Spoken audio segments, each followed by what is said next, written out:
नमस्कार मंडळी, बऱ्याच दिवसातून व्हिडिओ टाकते आहे कारण उन्हाळ्याच्या सुट्टीमुळे व्हिडिओ चॅनलवर टाकायला जमलंच नाही. तर आजपासून तुम्हाला नवनवीन व्हिडिओ पाहायला मिळतील. तर आज आपण तालुका खानापूर, जिल्हा सांगली येथील खानापूर आणि विट्याच्यामधलं हे गाव आहे रेणावी. हे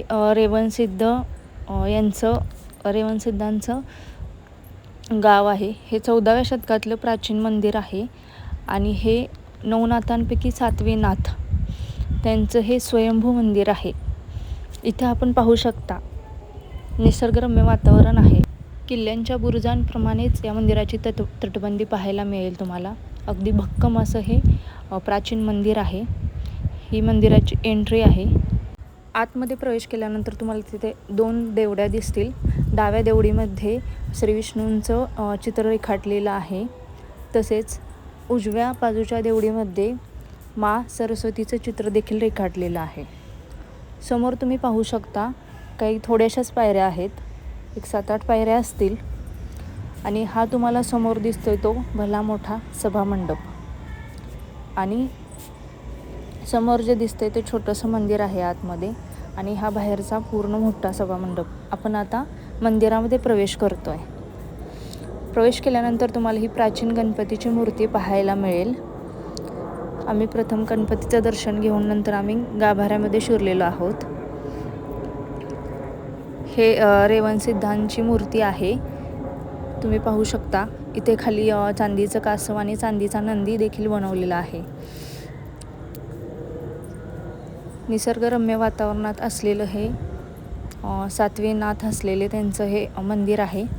तिथे तुम्हाला बऱ्याच काही प्राचीन शिल्पकला देखील पाहायला मिळतील, प्राचीन मूर्त्या. इथे खाली थोडंसं बाहेर आल्यानंतर खाली थोड्या पायऱ्या उतरून तुम्हाला जे रेवणसिद्धांचे शिष्य आहेत बरळसिद्ध त्यांचं हे स्वयंभू पाषाणामधलं हे मूर्ती आहे. स्वयंभू मूर्ती आहे त्यांची. आणखीन तुम्हाला काही छोटी छोटी शिल्प पण पाहायला मिळतील. हे मरळसिद्ध त्यांचे शिष्य दुसरे त्यांचं हे स्वयंभू मंदिर आहे. इथे तुम्हाला अष्टविनायकांचं पण दर्शन होईल. पाहू शकता तुम्ही. मी तुम्हाला दाखवते अष्टविनायक दर्शन तुम्हाला देखील इथे होऊन जाईल. तुम्ही पाहू शकता गिरिजात्मक, श्री चिंतामणी, श्री वरदविनायक, श्री बल्लाळेश्वर, श्री सिद्धिविनायक,